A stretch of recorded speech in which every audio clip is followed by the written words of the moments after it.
नमस्कार। जय श्री राम।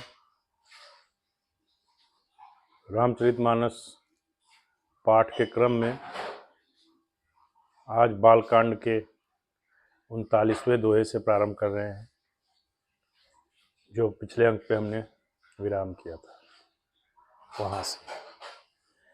श्रोता त्रिविध समाजपुर, ग्राम नगर दुहकूल, संत सभा अनुपम अवध,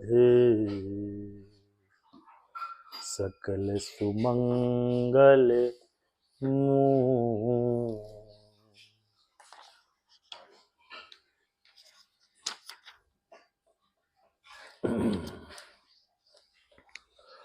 राम भगति सुर सरितहि जाई, मिली सुकीरति सरजु सुहाई। सानुज राम समर जसु पावन, मिल्यो महानद सोन सुहावन।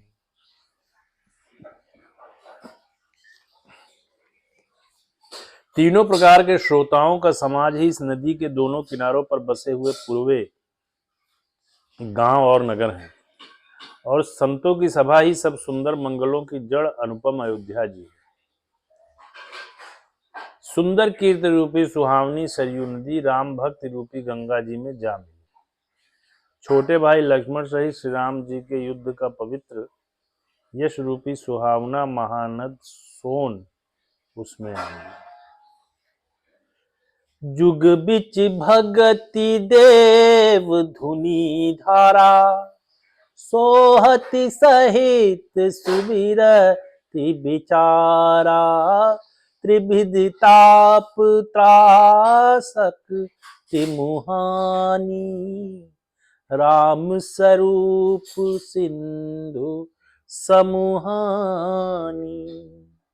दोनों के बीच में भक्ति रूपी गंगा जी की धारा ज्ञान और वैराग्य के सहित शोभित हो रही है। ऐसी तीनों तापों को डराने वाली यह तिमुहानी नदी राम स्वरूप रूपी समुद्र की ओर जा रही है।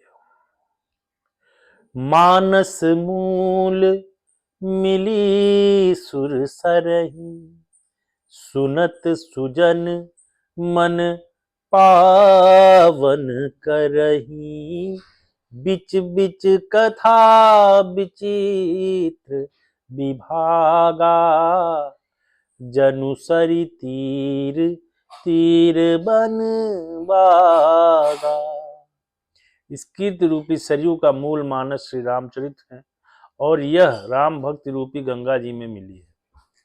इसीलिए यह सुनने वाले सज्जनों के मन को पवित्र कर देगी। इसके बीच बीच में जो भी भिन्न भिन्न प्रकार की विचित्र कथाएं हैं, वे ही मानो नदी तट के आसपास के वन और बाग हैं। उमा महेश विवाह बराती, ते जलचर अगणित बहु भांति। रघुबर जन्म नंद बधाई, भंवर तरंग मनोहर ताई। श्री पार्वती जी और शिव जी के विवाह के बाराती इस नदी में बहुत प्रकार के असंख्य जलचर जीव। श्री रघुनाथ जी के जन्म की आनंद बधाइयां ही इस नदी के भंवर और तरंगों की मनोहरता है। श्री पार्वती जी और शिव जी के विवाह के बाराती इस नदी में बहुत प्रकार के असंख्य जलचर जीव हैं। श्री रघुनाथ जी के जन्म की आनंद बधाइयां ही इस नदी के भंवर और तरंगों की मनोहरता है। बाल चरित चहुबंधु के, बनज विपुल बहुरंग। नृपरानी परिजन सुकृत, मधुकर बारी विहंग। चारों भाइयों के जो बाल चरित्र हैं, वे ही इसमें खिले हुए रंग बिरंगे बहुत से कमल हैं। महाराज श्री दशरथ जी तथा उनकी रानियों और कुटुंबियों के सत्कर्म पुण्य ही भ्रमर और जल पक्षी।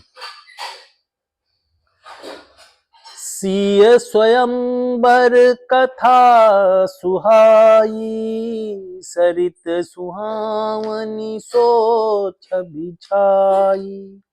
नदी नाव पटु प्रश्न अनेका, केवट कुशल उतर सभी बेका। सीताराम जी के स्वयंवर की जो सुंदर कथा है वही इस नदी में सुहावनी छवि छा रही है। अनेकों सुंदर विचारपूर्ण प्रश्न ही नदी की नावें हैं और उनके विवेक युक्त उत्तर ही चतुर केवट है। सुनी अनुकथन परस्पर होई, पथिक समाज सोहि सरि सोई। घोर धार भृगु नाथ रिसानी, घाट सुबध राम बरबानी।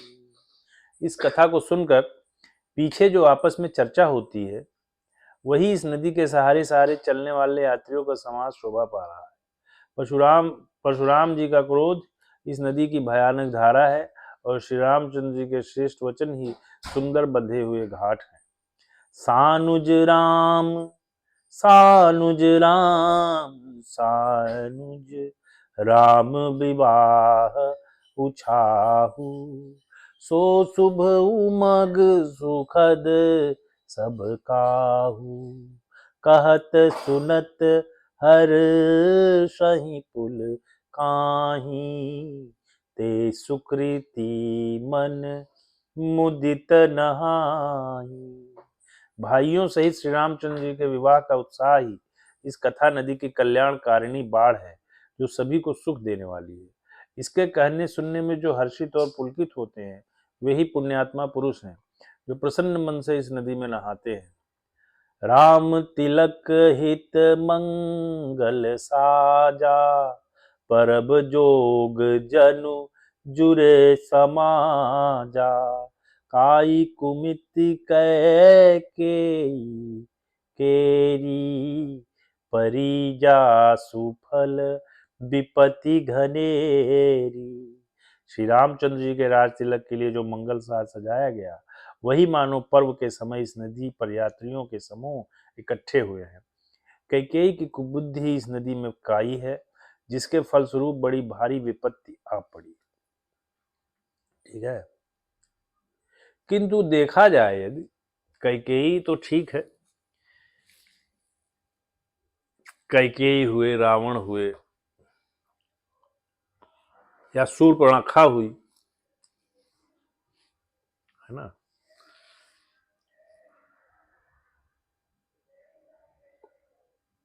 इस प्रभु राम जी के धरावतरण के लिए जो उन्होंने अवतार लिया और उस अवतार के उद्देश्य की पूर्ति के लिए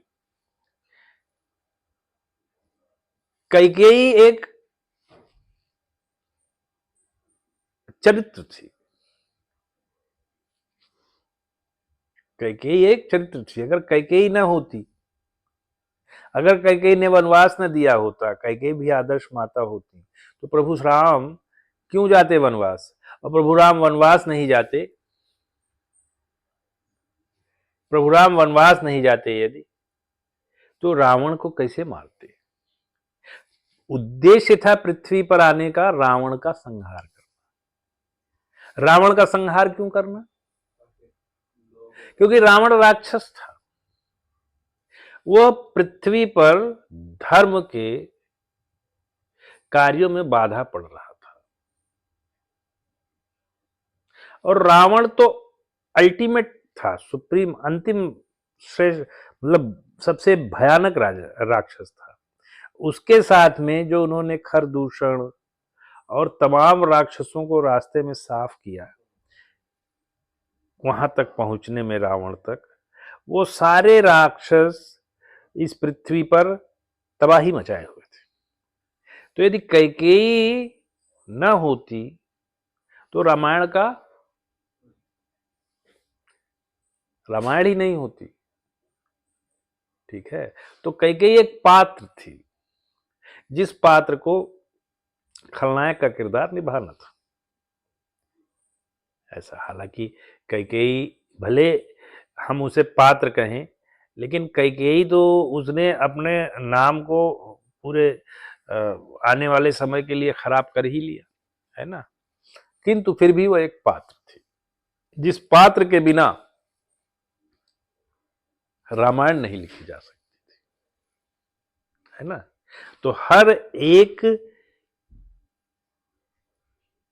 नायक के लिए खलनायक का होना आवश्यक है।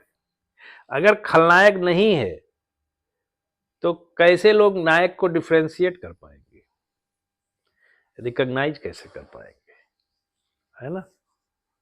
ऐसा है। जय श्री राम। आज की कथा को यहीं विराम करते हैं। कल हम लोग फिर से दोहा नंबर 40 से, बालकांड के दोहा नंबर 40 से प्रारंभ करेंगे। जय श्री राम।